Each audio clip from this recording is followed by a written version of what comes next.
The digital clock on my nightstand glowed a sharp, unforgiving 1:42 a.m. on December 25th. Outside, the Chicago wind slammed against the window panes, driving a cruel sheet of dry snow horizontally down the street. Inside, the only light came from the blue, flickering glow of the television set. I sat huddled on my worn-out tweed armchair, pulling a wool blanket tighter around my shoulders. My left knee throbbed with a dull, persistent ache, a souvenir from a bad fracture last winter, a constant reminder of my aging body. Then, the silence shattered. My phone lit up on the side table, buzzing violently. The screen flashed a name that made my chest tighten. Julian, my only son, 34 years old. I reached out with stiff fingers and answered on the second ring. Before I could speak, his voice burst through the speaker, frantic, breathless, and laced with absolute panic. Mom, are you watching this? Why on earth is your face on every single news station right now? I blinked, staring blankly at the dark television screen. My mind spun in sudden confusion. Julian, slow down, I managed, my voice raspy from sleep. What are you talking about? Channel 7, Mom, then Channel 2, the overnight storm coverage. His voice cracked, high-pitched and erratic. You're all over the local broadcast. People are sharing clips online. What on earth did you do? I rubbed my tired eyes, the skin on my palms still stinging from a minor cut earlier that evening. I looked from the phone to the television, the pieces refusing to click together.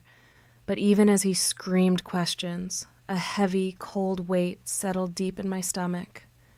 Because just 7 hours earlier, sitting right here in this exact same chair, my son had made sure I knew I had no place in his life. Let me take you back. Just 7 hours before that call, the house had been entirely too quiet. My phone had rung then, too. When I saw Julian's name flash across the screen, a familiar, hopeful warmth had bloomed in my chest. Hey, kiddo, I had answered, smiling. Hi, Mom. Parents know. It doesn't matter if your child is 5 or 34. You can hear the shift in the air through a telephone wire. There was an unnatural stiffness, a rushed hesitation. Everything okay? I asked, my smile fading. Yeah, everything's fine. He cleared his throat. Dad and his new wife are hosting Christmas this year, at their place. My ex-husband, the man who had walked out on us 18 years ago, trading a struggling family for corporate luxury after marrying a wealthy real estate executive. I had spent nearly 2 decades picking up the pieces, raising Julian alone, working double shifts at a dry cleaner's just to keep us afloat, while my ex built an empire. I stayed silent, waiting. Mom? Julian's voice dropped lower, awkward and heavily rehearsed. We're trying to make things comfortable for everyone.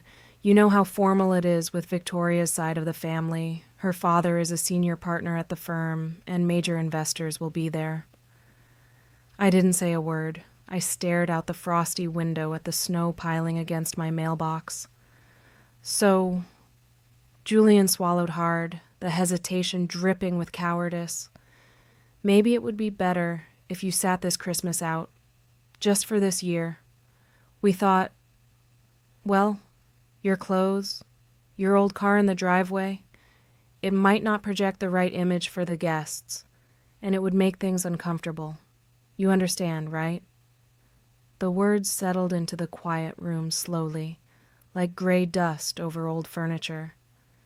You understand, right? He was asking for my permission to erase me.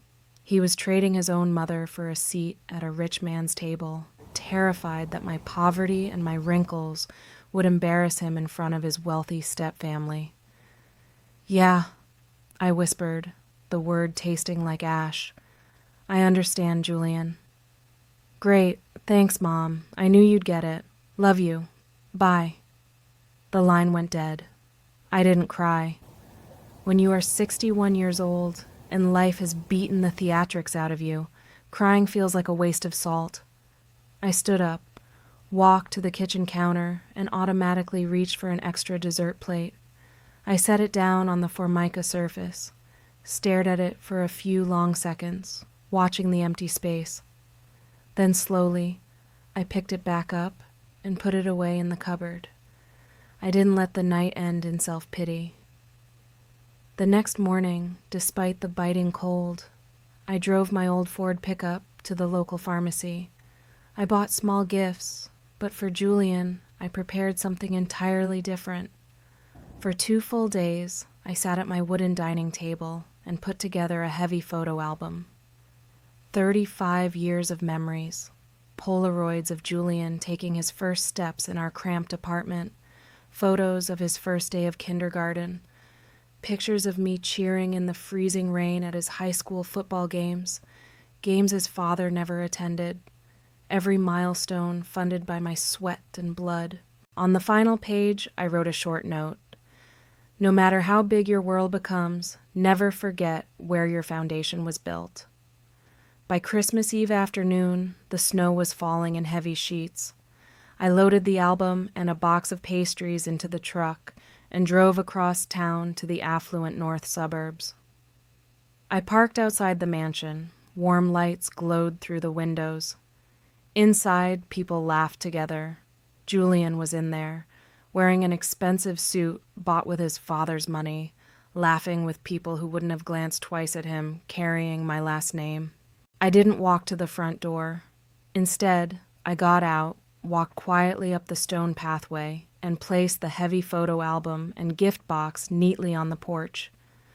I stood there for a single second, listening to the muffled sound of laughter. Then, I turned around, walked back to my truck, and drove away into the storm, completely unaware that a twist of fate on a desolate highway was about to blow their exclusive world wide open. The heavy oak door of my ex-husband's mansion closed behind me with a silent click. I didn't wait for my old Ford to warm up. I just threw it into drive and steered back toward my empty house. Inside, the kitchen was freezing. The pilot light on the stove flickered blue in the draft. I sat down at the wooden table where I spent decades paying bills. My phone lay face up beside my cup of cold coffee. It stayed dark. No message, no missed call. Julian wasn't going to check if his mother made it home safely through a whiteout. He was currently sitting under glittering crystal chandeliers, carving prime rib with a father who replaced us, and a step-family that pretended I didn't exist.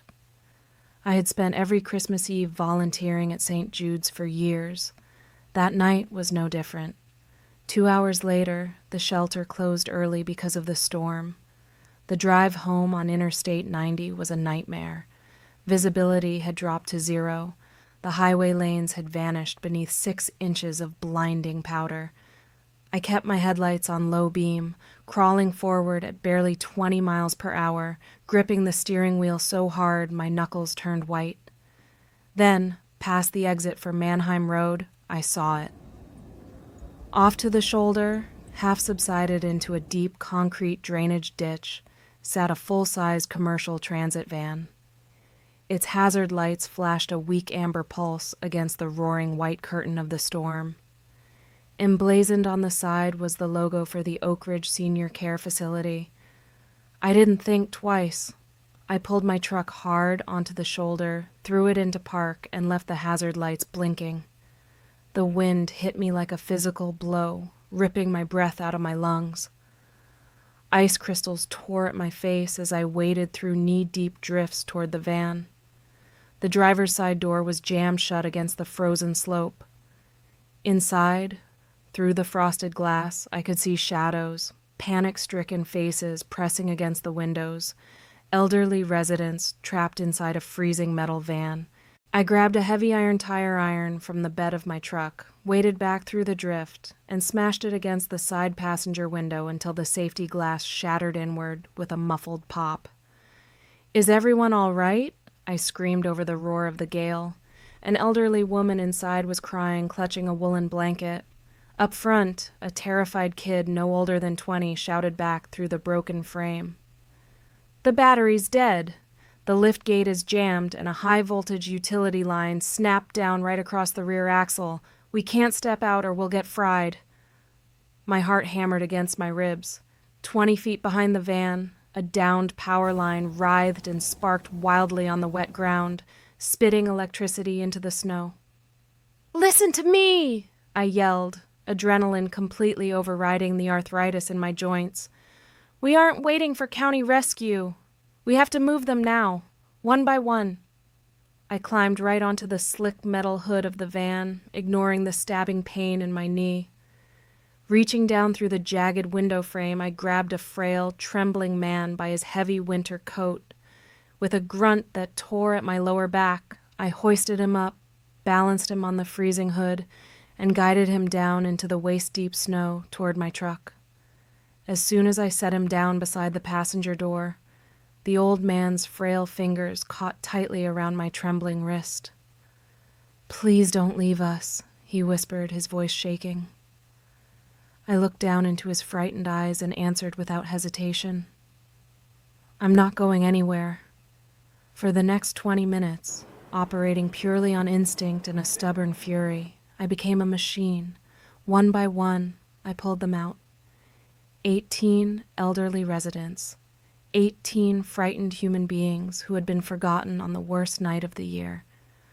By the time the screaming sirens of the local fire department finally cut through the wind, I was kneeling in the snow beside the last resident. My wool coat was soaked through with freezing slush. Firefighters swarmed the ditch, throwing down thermal blankets and shouting orders. A young paramedic rushed over to me, guiding me toward the warm interior of an ambulance. While he reached for a gauze pad, he stopped and looked down at my hands. "Ma'am, are those your gloves?" the paramedic asked, his eyes widening. I looked down. My bare hands were covered in deep cuts and smeared with dark blood. My wool gloves were missing, left somewhere deep in the frozen wreckage of the van. Before I could answer, a local news van pulled up behind the fire truck.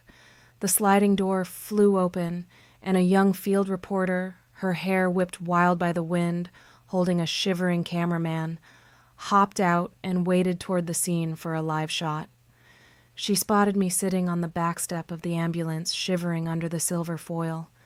The reporter shoved a microphone right toward my face. Her breath plumed white in the freezing air. Ma'am, I'm Sarah Lynn with Chicago Local News. You pulled nearly 20 seniors out of that ditch single-handedly before the county units even arrived. Tell our viewers at home, you must have a wonderful, loving family waiting back home right now, so proud of the hero they have under their roof on Christmas morning." She paused, holding the mic closer, smiling warmly, expecting a heartwarming holiday soundbite. I stared at the black foam of the microphone. I looked past her camera lens, out at the blinding wall of snow, and then down at my raw, bleeding hands. The exhaustion hit me all at once, heavy and absolute. I didn't smile. I let out a dry chuckle that sounded like stones grinding together. "No," I said, my voice hoarse, steady, and cutting straight through the wind noise. "Not tonight. My son told me not to come over.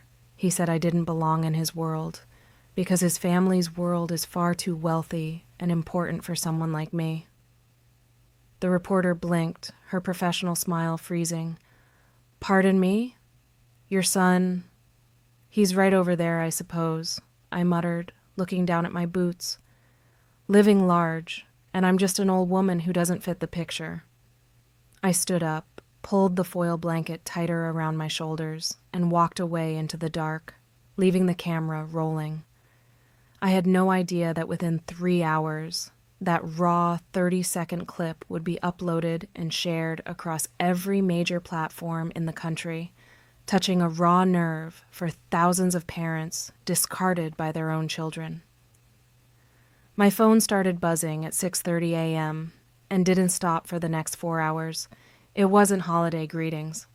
By sunrise, The 30-second clip of me, wrapped in a foil emergency blanket, had crossed 2 million views. By mid-morning, it was trending nationwide. The screen flashed with Julian's number over and over. When I finally slid my finger across to answer, his voice didn't sound like my son anymore. It was shrill, shaking with a toxic mix of white-hot fury and raw terror. "What were you thinking, Mom?" he yelled straight into the mic, his words tumbling over each other. "Are you completely insane? Do you have any idea what you've done? My phone hasn't stopped ringing for an hour. People are calling me a monster online. Protesters are gathering outside the firm's downtown office, and my boss is threatening to suspend me. Take it down. Call that reporter back and tell them you lied." Before I could even catch my breath to answer, another call buzzed through on call waiting. It was my ex-husband. I clicked over, and his cold corporate voice filled my ear, devoid of any human warmth, dripping with the arrogance of a man who measured everything in net worth. "Margaret," he said, not even bothering to say hello. "This little stunt of yours has caused absolute chaos. The firm's executives are furious. Victoria's family is furious, and our board members are demanding an explanation. You need to issue a public retraction immediately. Tell the press you were confused, exhausted, and that Julian takes excellent care of you. Do it now, or face the legal consequences of defamation." I listened to both of them, the son I spent 18 years sacrificing for, and the man who abandoned us for a checkbook. And for the first time in my life, I felt nothing. No guilt, no fear, just a cold, sharp clarity. I didn't lie about a single word, I told my ex softly and hung up. By afternoon, the internet had done what the internet does best. It went digging. Within hours, internet sleuths and independent content creators had completely exposed Julian's entire online footprint. His public profiles, which he had spent years curating to look like a self-made corporate high flyer, were laid bare for millions to see. People found years of carefully curated photos that never once included his mother. The internet turned on him with a vengeance.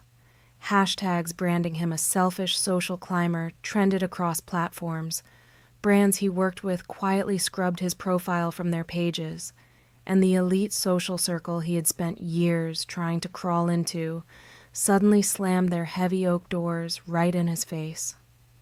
Later that evening, Julian let himself into my house, using the spare key he had kept for emergencies. The living room was dark, except for the amber glow of the street lamp outside. On the coffee table lay the heavy photo album I had left on his step the day before, still wrapped in its holiday ribbon, completely untouched. Julian stared down at it for a long, heavy moment. His fingers hovered over the cover, trembling slightly. He didn't pick it up. He didn't open it. He just slowly lowered his hand, set his keys down beside it, and walked back out into the cold, pulling the door shut behind him. By Tuesday afternoon, a black sedan pulled up outside my small suburban house. A woman in a sharp wool coat stepped out, carefully navigating the icy patch on my walkway. She knocked twice, and when I opened the door, she held out a press badge. "Mrs. Miller, I'm Rachel Bennett, an investigative feature writer with the Chicago Chronicle," she said, her voice steady and respectful. "I'm not here for a quick tabloid soundbite. I want to tell the real story." Rachel spent the next 3 hours sitting at my worn-out kitchen table. She didn't ask about Julian, and she didn't care about my ex-husband's threats. Instead, she asked about the 14 years I had spent volunteering quietly at St. Jude's Community Center. "Did your mother always volunteer?" Rachel asked suddenly, glancing at a framed snapshot of the shelter. Julian, who had stepped back inside to drop off some paperwork, froze in the doorway. He didn't answer. He just looked down at the floor in absolute silence. Rachel looked through my old tax form, showing decades of honest labor as an independent neighborhood seamstress. The resulting piece, published 2 days later, ran as a full-page weekend feature. It painted a stark, unflinching portrait of two different Americas, one built on quiet, back-breaking sacrifice and genuine human dignity, and another built on shallow materialism, social climbing, and the cold abandonment of family ties. Reporters from national networks camped outside my driveway for days, offering thousands of dollars for exclusive sit-down interviews, morning show appearances, and tell-all exposés. I turned them all down. I didn't want a platform, I didn't want revenge, and I certainly didn't want to monetize my family's wreckage. When Rachel called to ask why I refused to fan the flames, I told her the simple truth. I said what I said because it was true. I don't need to destroy anyone to prove my worth. The truth speaks for itself. My quiet, unyielding refusal to play their media game didn't hurt my reputation. It cemented it. Ordinary people across the country sent letters, handmade cards, and small tokens of respect to my doorstep, praising a mother who finally chose her own self-respect over a lifetime of silent abuse. 2 weeks after the storm, the city of Chicago announced its annual Winter Hearts Award ceremony at the historic Palmer House Hotel. It was meant to be a glittering night, honoring local volunteers and civic heroes. Behind the scenes, however, corporate damage control was at work. My ex-husband and Julian's law firm had stepped in as major corporate sponsors, buying up a prominent VIP table right near the front stage. I later learned from a friendly TV producer that it was a calculated PR move, an attempt by Julian to rehabilitate his public image and pretend he was a supportive family member all along. I had no intention of going. When the formal invitation arrived in my mailbox, I tossed it straight onto the kitchen counter. But the city mayor's office called directly the next morning, insisting that the award committee had unanimously voted to honor my roadside rescue. They made it clear that my absence would only create an even bigger media spectacle, dragging out a story that was already exhausting me. So, on a crisp Friday evening, I brushed off a clean dark blue blazer I had mended years ago, pinned my hair back, and walked through the grand marble doors of the Palmer House alone. The ballroom was breathtaking under the warm glow of crystal chandeliers. At the front, sitting prominently at the center VIP table under glowing spotlights, were Julian and my ex-husband.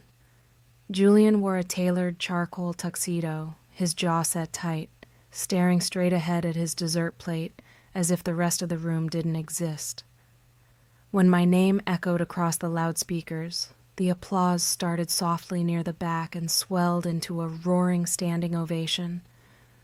Hundreds of faces turned toward me as I walked steadily down the aisle, keeping my head high, feeling the soft click, click, click of camera shutters, capturing every step of an old woman in a thrift store jacket stepping onto a high-end stage. The city's chief alderman stepped forward, smiling warmly, and handed me a heavy crystal plaque. Then, the master of ceremonies, a well-known local news anchor, stepped to the center podium, holding out his microphone for a brief closing question. The auditorium instantly quieted down, hanging on his every word. "Mrs. Miller," the host asked smoothly, his voice carrying clearly through the massive sound system, "you pulled 18 elderly people out of a freezing wreckage in whiteout conditions while injured yourself. Looking back at that terrifying night, what was the hardest part of the entire ordeal?" He smiled, expecting a standard heartwarming reply about braving the elements or the triumph of community spirit. I didn't answer right away. I stood there under the blinding stage lights, the heavy crystal cold in my palms. Slowly, deliberately, I turned my gaze away from the host and looked down at the front row. My eyes locked directly onto Julian. For a brief, piercing second, the glittering ballroom faded away. I didn't see the slick, successful corporate lawyer sitting in a custom tuxedo. Instead, I saw a small boy with a gap-toothed smile standing in our cramped, drafty kitchen, clutching a faded blue ribbon from his first-grade spelling bee and looking up at me with pure, unadulterated pride. Julian's face went completely bloodless. He froze, his glass of champagne hovering halfway to his mouth, his eyes wide with sheer panic as he realized what was happening. Beside him, my ex-husband stiffened, his fingers curling tightly around the edge of the white tablecloth. I leaned into the microphone, my voice steady, clear, and quiet enough that every single person in that massive hall had to lean forward to catch every word. Rescuing people in a blizzard isn't difficult, I said, letting the words hang in the heavy air. And the cold weather, the physical freezing, that isn't terrifying at all. The hardest part of that night wasn't the storm. I paused for a long, heavy beat, watching the color drain entirely from my son's face.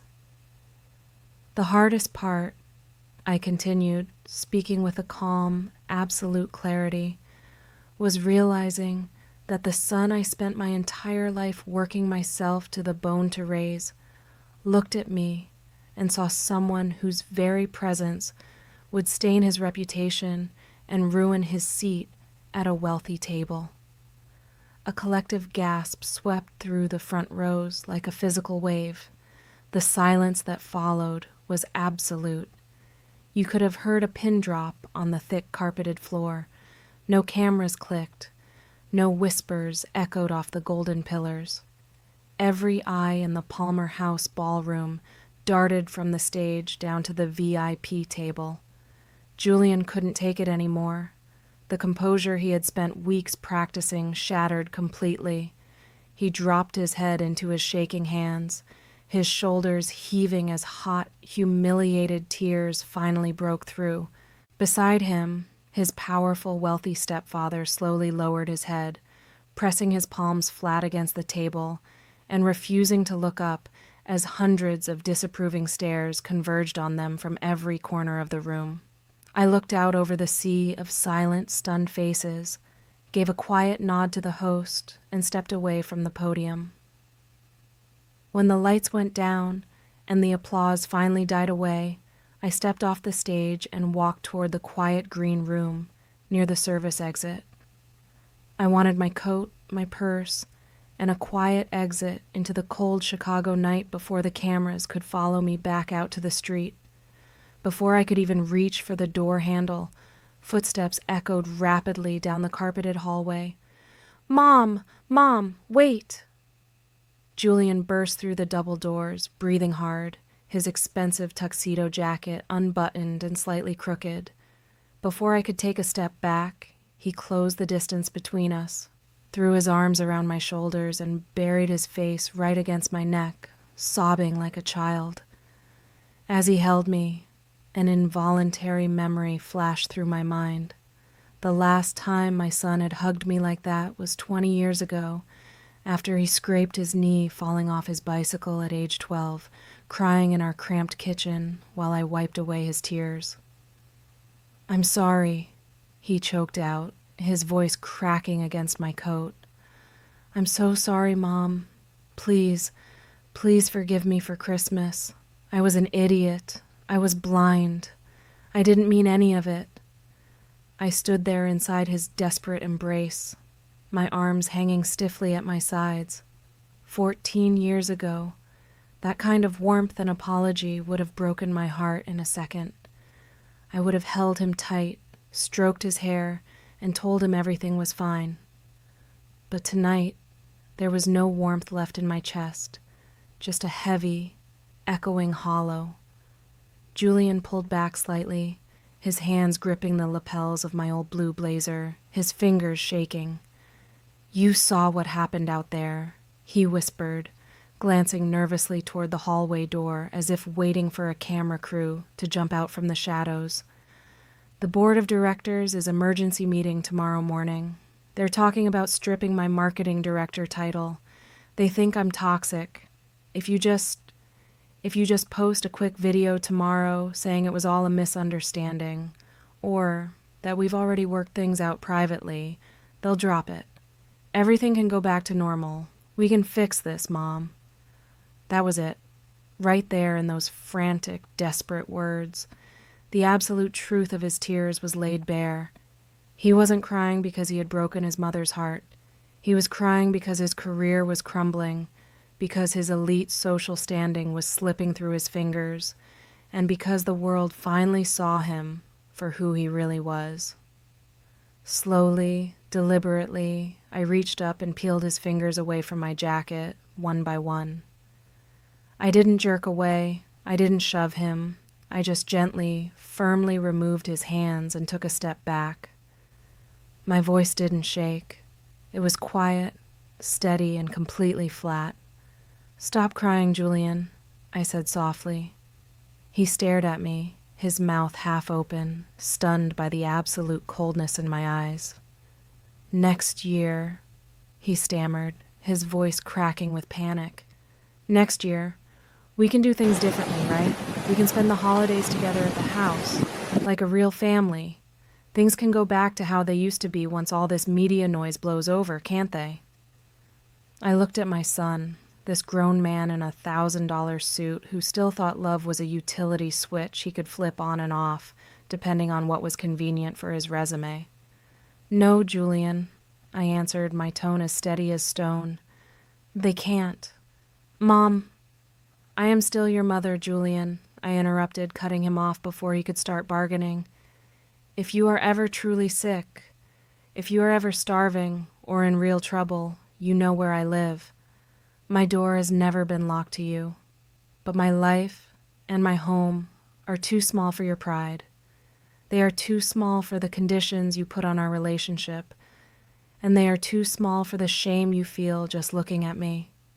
I reached for my canvas handbag resting on the side table, looping the strap over my shoulder. "Don't come looking for me because a newspaper article makes you look bad," I continued, looking straight into his wide, panicked eyes. "And don't call me just because society tells you a good son is supposed to check a box on a holiday. A mother's love isn't a spare jacket hanging in a closet, Julian. You don't get to throw it out in the snow when it doesn't match your new clothes, and you don't get to pull it back on just because you're freezing." Julian stood frozen in the middle of the quiet room. The color drained entirely from his face as the weight of my words finally sank deep into his chest. He opened his mouth to speak, but no sound came out, just a shallow, ragged breath. He realized with a sickening clarity that the one thing he had always taken for granted, a mother's unconditional, endless tolerance, was gone for good. I didn't wait for him to find his voice. I turned my back and pushed open the heavy service door. As I stepped toward the exit, Julian made a sudden move to follow me, half raising his hand as if to call out, but he stopped dead in his tracks. He didn't take another step, and he didn't call out. For the very first time in his life, he stood completely still and respected my boundary. I walked out into the cool night air alone, knowing for the first time in my life that I was finally free. 3 months after the Palmer House ceremony, I sat across from a quiet estate attorney in a cramped downtown office to rewrite my will. For years, everything I owned was designated to go straight to Julian, every dollar saved from mending clothes, every equity scrap from the small house. Not anymore. I divided my assets carefully, a modest trust for St. Jude's Community Center, a dedicated educational fund for local underprivileged youths learning trade skills, and a single symbolic token left for Julian to remind him of self-reliance. When the papers were signed and sealed, a weightless peace settled over my chest. I wasn't punishing my son. I was simply acknowledging that my life belonged to me again. My days at St. Jude's shifted from a quiet escape into something far warmer. Among the 18 elderly residents I had pulled from that freezing van on Christmas Eve was Clara Vance, a 76-year-old retired high school literature teacher. Clara was sharp-tongued, endlessly witty, and possessed a piercing, no-nonsense clarity about human nature that kept everyone on their toes. The first time we sat down together with cups of weak black coffee in the shelter's break room, she looked over her reading glasses at me and didn't mince words. "I saw that viral clip, Margaret," Clara said, taking a slow sip, "and I read the newspaper feature. You spent decades bending over backward for a man who traded you in and a boy who grew up ashamed of your calloused hands. Tell me, why did it take a blizzard and a smashed car window for you to finally drop the burden?" I stared at her for a moment, caught off guard by her bluntness, and then let out a real, genuine laugh, the first one I had allowed myself in years. "I suppose I just ran out of patience," I replied. "Good." Clara smiled, her eyes crinkling at the corners. "Patience is a wasted virtue on people who treat your devotion like background noise. Now, are you going to sit around feeling sorry for the past? Or are we going to put those sewing skills of yours to work?" Within a month, Clara and I launched a free weekend sewing and tailoring workshop at the community center for teenagers and young adults who wanted to learn a practical trade. Clara handled the registration and discipline with the iron-fisted charm of a veteran educator, while I sat at the sewing machines guiding young hands through fabric, threads, and patience. One Saturday afternoon, a quiet teenage boy hurried over to my station, holding up a denim jacket with an uneven collar and a proud, nervous grin. "Miss Margaret, I finally did it," he whispered, pointing directly at his handiwork. I adjusted a stray piece of thread with my silver scissors and smiled warmly back at him. For the first time in my life, my hands weren't just fixing torn hems to pay the bills. They were building confidence in kids who felt just as invisible as I once had. As for Julian, our dynamic shifted into something entirely unfamiliar. He didn't call me every day anymore, and he certainly didn't show up unannounced expecting a hot meal or a laundry service. True to my boundary, our contact became measured and deliberate. Once a month, on a quiet Sunday afternoon, Julian would drive out to the suburbs in his car. Not the luxury imported sports cars from his old life, but a modest sedan he had bought himself after his step-family's firm quietly pushed him out of his director position. Our lunches were brief, polite, and initially wrapped in heavy layers of awkwardness. He would sit at my kitchen table, sipping tea, carefully weighing every word he spoke. There were no expensive gifts, no hollow promises of grandeur, and no attempts to sweep the past under the rug.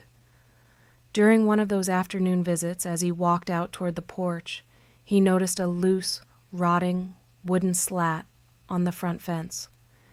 Without saying a word to me, Julian walked back to his car trunk, pulled out a heavy hammer and a box of spare nails, and quietly spent 10 minutes hammering the loose planks firmly into place. Standing by the kitchen window, I watched him wipe the dust from his hands. No one had asked him to do it, and he didn't mention it when he came back inside. Before leaving that afternoon, Julian picked up his empty ceramic teacup from the table, carried it over to the sink, washed it thoroughly under the tap, and placed it neatly back in the exact center of the drying rack. I didn't say a word. I simply watched from the doorway as he finished his quiet task. He swallowed hard, blinking back moisture in his eyes, and gave me a small, fragile nod of understanding. He finally realized the truth. The unconditional sacrifice was gone, replaced by something far more enduring, a real, mutual respect between two adults who shared blood, but no longer shared illusions. I walked him out to his car that afternoon as the spring sun broke through the clouds, melting the last stubborn patches of winter snow off the pavement. As his car pulled away down the quiet street, I didn't feel lonely. I turned back toward my house, locked the front door behind me, and walked into a kitchen that finally felt entirely like my own. A full year has slipped past since that freezing night on Interstate 90 and the blinding, chaotic flash of the Palmer House ballroom. Time has a funny way of smoothing out the sharpest, most jagged edges of a story, leaving behind only the things that truly matter. Tonight, winter has returned to Chicago once again, wrapping the entire city in a familiar, heavy blanket of pristine white snow. I sat in my favorite worn armchair right by the living room window, listening to the soft, rhythmic clicking of knitting needles. Across from me, Clara was comfortably settled into the deep corner sofa, a steaming, oversized mug of herbal tea cradled gently between her hands, her sharp eyes scanning the squares of a Sunday crossword puzzle. Outside the frosted glass, the evening sky turned the color of bruised slate, and the bare, shivering branches of the old oak tree caught the pale amber glow of the street lamp below. There was no phone resting anxiously on the coffee table, no screen flashing with missed calls, no hollow, agonizing waiting for a ringing line that used to dictate the rhythm of my entire existence. For 35 long years, I had made the fatal mistake of tying my entire sense of self-worth to keeping impossible people happy. I had bent over backward, sacrificing every ounce of my youth and energy for a husband who eventually traded me away for a higher tax bracket, and a son who grew up looking right through me as if I were made of invisible glass. I thought love meant enduring anything, absorbing every slight, and shrinking myself down until I took up as little space as possible. It took a blinding blizzard, a smashed car window, and a cold winter night to finally teach me what a tragic waste all of that sacrifice had been. I had to almost freeze to death to realize that I deserved to be warm. I looked around my small living room. The walls were no longer bare. They were covered in framed photographs of my students from the community center, vibrant fabrics from the sewing workshop, and candid snapshots of Clara and me laughing over burnt toast in the shelter kitchen. My life was full, chaotic, and brimming with genuine human connection that didn't demand I sacrifice my dignity to earn it. "Penny for your thoughts, Margaret," Clara said softly, lowering her ink pen and looking over the rim of her reading glasses as the firelight danced across her silver hair. I smiled, taking a slow, comforting sip from my own mug of chamomile tea. The heat radiated through my palms. Just thinking about how quiet the snow sounds when you're finally warm inside. Clara gave a knowing, solemn nod, her lips curving into a warm, approving grin that felt like a quiet victory. "It's amazing what happens when you stop setting yourself on fire just to keep ungrateful people warm, isn't it?" She was right. The greatest, most profound redemption in this life isn't screaming matches or public destruction. It's walking away with your head held high, quietly building a beautiful life of your own out of the wreckage, and refusing to throw a lifeline to those who only remember your name when the curtain goes down. I didn't need to chase validation anymore. My phone buzzed once on the side counter. I glanced at the screen. A simple text message from Julian lit up the quiet room. "Sunday at 1?" I tapped out a brief reply. "See you then." I set the phone back down on the counter without a single trace of anxiety, guilt, or hope. It was just an appointment, nothing more. I turned my eyes back to the window. I picked up my knitting needles and resumed the steady, rhythmic clicking of yarn. Clara settled back against her sofa cushions, pencil poised over her crossword puzzle. Outside the frosted glass, the heavy white snow fell silently against the street, blurring the harsh city lights into a warm, golden haze. My hands were steady, my home was my own, and for the first time in my entire life, the winter cold couldn't touch me. Before we say goodbye, I want to talk to you for just a moment. Wherever you are right now, what city are you sitting in, and what time is it on your clock as you watch this? Let me know in the comments below so I can see just how far this story traveled to reach you. More importantly, looking at this story, what is the biggest lesson you are taking away today? Is it about the strength to stand back up when everything is stripped away, the courage to walk away from toxic bonds, or the realization that human dignity and self-respect can never be bought with a price tag? Drop your thoughts in the comments. I read every single one, and I would love to know how this resonated with you. If this story touched your heart, please hit the like button, share it with someone who needs to hear it today, and subscribe to the channel so you never miss our next story. Thank you so much for watching. Stay strong, protect your peace, and I will see you in the next video.